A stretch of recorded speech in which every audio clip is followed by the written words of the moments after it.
Paano kung magkaroon ng World War III o ikatlong digmaang pandaigdig? Ano ang gagawin mo?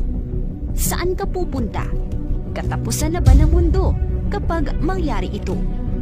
Yan ang ating aalamin.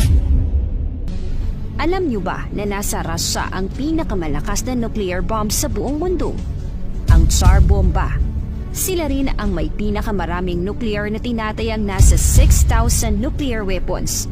At ang China naman ang may pinakamaraming sundalo sa buong mundo na mahigit 2 million active duty military personnel. At ang US pa rin ang itinuturing na superpower country dahil sa kanilang napaka-advanced na mga gamit pandigma. Alam din natin na araw-araw sa ating mundo ay patindi ng patindi ang mga nangyayaring tensyon. Kaya maraming mga bansa ngayon ay talaga namang fully equipped at nagre-ready na pagdating sa kanilang mga armas at kagamitan. Nariyan ang pagpaparami ng sundalo, high-tech na armas, mas malalakas na bomba, nuclear at pina-improve na mga sasakyang pandigma. Ayon sa kasaysayan, noong unang digmaang pandaigdig, nasa estimated 20 million ang nawala ng buhay at halos 21 million naman ang mga sugatan. At noong ikalawang digmaang pandaigdig, nasa 75 million to 80 million ang nawala ng buhay. Ang isang matinding digmaan ay maaaring magsimula dahil sa paghihiganti o pagpaslang sa isang kilala o makapangyarihang tao o kaya naman ay dahil sa pag-aagawan ng natural resources tulad ng langis, teritoryo at marami pang iba. At kung maganap o sumiklab man ang sinasabing ikatlong digmaang pandaigdig, ano-ano ang mga posibleng mangyayari? Una, ang isa sa makikita sa digmaan ay mga advanced technology, massive troops at ang mga militara ay gagawa ng exoskeleton ng mga sundalo.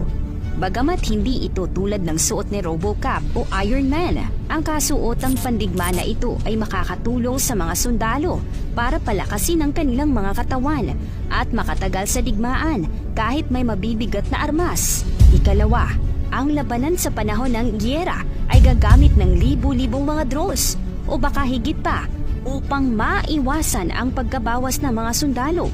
At dahil high-tech ang mga drone, mas pulido ang pag-target nito sa mga kalaban. At ito ay magagamit din sa pagpapabagsak ng mga bomba sa kalaban.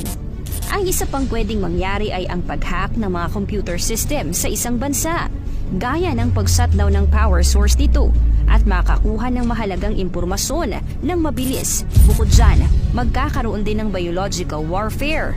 Ang biological warfare ay paggamit ng mga nakakalasong chemicals, virus at nakakahawang sakit para tumapos sa buhay ng maraming tao na ginagamit sa digmaan.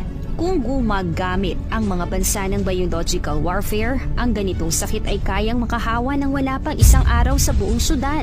Kaya nakakatakot at nakakapangilabot ang kaganapang ito. At kung sakaling nakaligtas ka man sa mga naunang posibleng mangyari, itong kasunod ay talaga namang sobrang tindi. Ang paggamit ng nuclear weapons. Noong 1945, ang Amerika ay nagpabagsak ng ting-isang atomic bomb sa Hiroshima at Nagasaki, Japan. At ang pagsabog na ito ay tumapos ng buhay ng daan-daan at libu-libong katao na halos ilang dekada din bago nakarecover ang mga syudad. Masasabi nating matindi ang pagsabog ng atomic bomb na ito sa mga syudad sa Japan. Pero paano na lang kaya ngayon na ilang dekada nang nakalilipas? Siguradong mas malalakas at mas pinatindi ang mga nuclear weapons na mga naimbento ng mga bansa at masasabi nating 2,000 times ang lakas kumpara sa mga atomic bomb na pinasabog noong 1945 sa Hiroshima at Nagasaki sa Japan. Lalo kapag kasing lakas ng Tsar Bomba ang pinasabog sa digmaan na mayroong 50 megatons. Ano nga ba ang mangyayari kung sumabog ang kasing lakas ng isang Tsar Bomb? Wala pang isang segundo ng pagsabog ay makakalikha ng napakalaking fireball.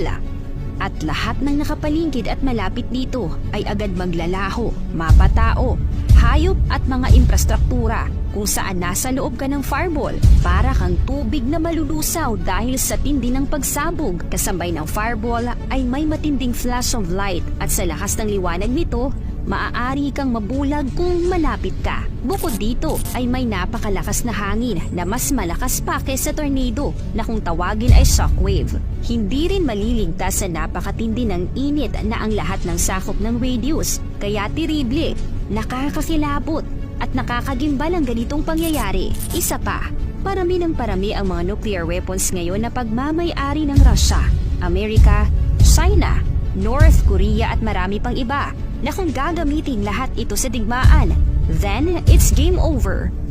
Dahil kung ang isang bansa ay magbabagsak ng isang nuclear bomb, ay gantihan at gayahin ng iba pang mga bansa na mayroong napakalakas na nuclear bomb, ay siguradong mawawasak ang malaking bahagi ng mga bansa at sobrang tindi ng pagkasira ng mga bahagi ng mundo at milyon-milyong mga inosenteng tao ang mawawala ng buhay.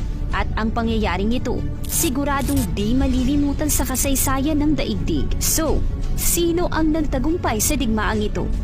Ang isang malaking sagot ay wala. Lahat tayo ay talo. Hindi maganda ang digmaan, kaya dapat itong mapigilan kung mangyari man sa hinaharap. Sa panahon ng digmaan, saan ka pupunta?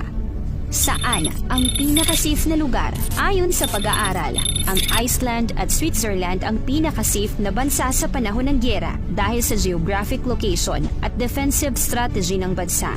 Ang Switzerland din ang isa sa bansa na hindi nakisangkot sa digmaan noong unang digmaang pandaigdig at ikalawang digmaang pandaigdig kahit pa napapalibutan ito ng mga bansa na sangkot sa gyera. At ang ibang mga tao, posibleng gumawa ng kanya-kanyang bunker. Ang bunker ay matatagpuan sa ilalim ng lupa. Ginagamit upang maprotektahan ang mga tao na nasa loob nito mula sa iba't ibang uri ng pag-atake, lalo na sa mga pagsabog ng bomba. Pero ang higit sa lahat at napakamakapangyarihang sandata na pwede nating gawin ay patuloy na manalangin at magtiwala sa Diyos. Dahil aminin natin sa hindi, wala namang pinakaligtas o safe na lugar kung hindi tayo iingatan at tutulungan ng Diyos. Kaya ngayon pa lang ay magpakabait na tayo, magbalik loob sa paglilingkod sa Diyos para kung dumating man ang napakatinding digmaang ito, may Diyos na gagabay at mag-iingat sa atin. Kaya kung maganap ang World War III, anong gagawin mo? At saan ka pupunta? I-komento mo naman ito sa ibaba.